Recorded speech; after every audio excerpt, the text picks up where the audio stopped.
Shots fired. A teenager killed, another teen behind bars. An ever more familiar storyline for the streets of the Glass City. 2011 saw a huge outbreak of violent crime, fueled by a summer filled with nearly a shooting a day and nearly 40 homicides. Turning the page to 2012, already little has changed. A grandmother slain and the killer roams free. When will the violence end? How can Northwest Ohio turn this ugly trend around? You're watching a WNWO Live special report, Stopping the Violence. And good evening, I'm Michael Henrik. Thank you for joining us as we explore this pressing issue. Tonight, you'll hear from a community leader about what's working and what's not in the fight to save today's youth from a life of crime. And we'll also sit down with two young men who call themselves reformed gang members. For one of them, 2 bullets to the head served as his wake-up call. But first, we're joined by Toledo's Mayor Mike Bell and Toledo Police's Deputy Chief of Investigations, George Taylor. Thank you so much for being with us tonight, gentlemen. No problem, Mike. Thank you. All right, let's start with you, Mayor Bell. How did we get here? What's causing this rash of violence? You know, I think that when we look around and we look at just the economy in general, we see some things that we have to find activities for some of these young people to do. We need to find something that in a positive way motivates them to not want to use violence, to want to do some things in the right way. And we need to just try to figure out, by talking to them, what they want us to do. You know, it's different when an adult says, okay, this is what we want you to do, but what we need to do is be listening to them and having them tell us what they want us to do that'll help them stop doing what they're doing to themselves. And I understand the city's taking a two-pronged approach to this, which includes a lot of police activity. Deputy Chief Taylor, if you don't mind going into the efforts of the past several months with taking illegal guns off the streets, if you could speak to the successes of that program and the department's efforts overall, as well as what's stopping the department from being even more effective. Well, this last summer we started a gun task force.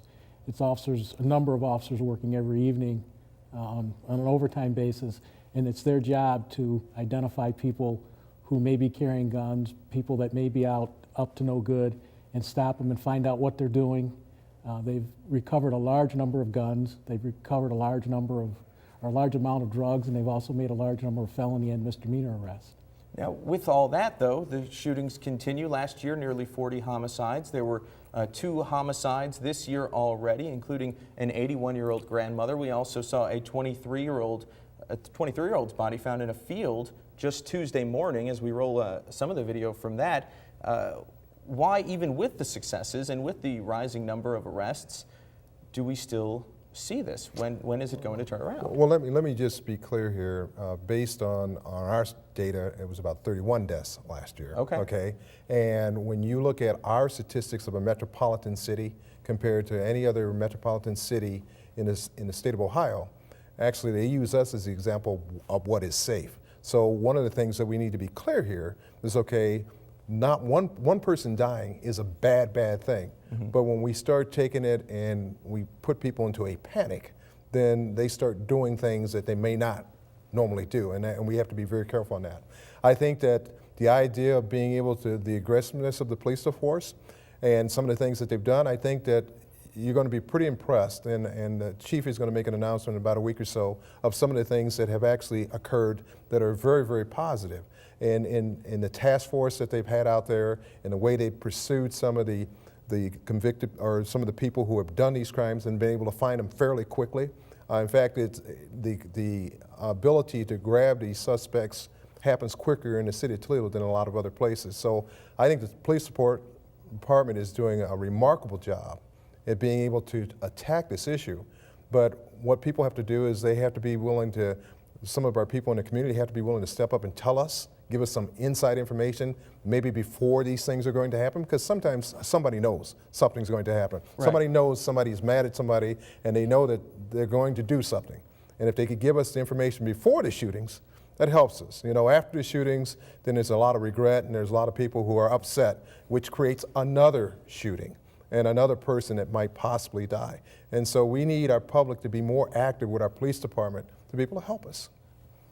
To be fair here, And the last thing that we want to do while holding this broadcast is create a panic, in spite of the dramatic music that we use for the intro and all that. The fact is we're here because we want to find solutions and we want to get community involvement. At the same time, though, is it really fair to point to a homicide rate that's so low when the shooting, the sheer volume of shootings that occurred seemed quite high, especially during the summer when you had nearly a shooting a day? So in the interest of fairness, is it right to point to a homicide rate? Well, it is right, because what people are counting here are the deaths, okay? People leaving here.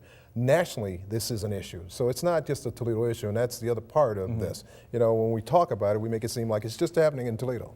No, this is happening all the way across the United States, and police are trying to get control of this situation. I don't want to say it's just the economy. There is a mental behavior that says, well, you disrespect me, I'm going to disrespect you, and I'm going to kill you, okay? And what we got to do is figure out how to break that chain. And it's going to require the public to step up to help us that. You know, the ministers and people like that who are really concerned about being able to turn the community around. I've talked to some just today, and being able to get out there and figure out what programs, by listening to these young people, do we need to create so that they stop doing what they're doing. And Deputy Chief Taylor, I want to touch on this before we take a break in just a minute or so. How often do your investigators and members of your gang task force and your gun task force, all that, come across this opinion and this stigma in the community of not wanting to share information with police? And thus far, how do you see it turning around? Well, it happens quite often. A good example, in a recent homicide, the officers at the scene attempted to get information, and then they got more information out of a local paper the next day from citizens talking to reporters and not talking to us. And we understand that people sometimes are reluctant to talk to the police, but if you don't talk to us and don't give us information, we can't follow up. And that's how we solve crimes, is through following up and information. Some of it has to do with mistrust with the police. Some of it has to do with people's images from years and years ago. But we're making an effort to work with the community to make the community a better place to live for all of us, because we live here too. And we're going to speak with several members of the community coming up. As you're listening to this special report here, we invite you to sound off on Facebook.com/Northwest Ohio. We're taking your comments, your questions, and we will share them with some of our guests. We'll speak with a community leader about what's working and what's not in the community. We'll also speak next with 2 reformed gang members. We'll hear what they have to say after this break. Stay with us.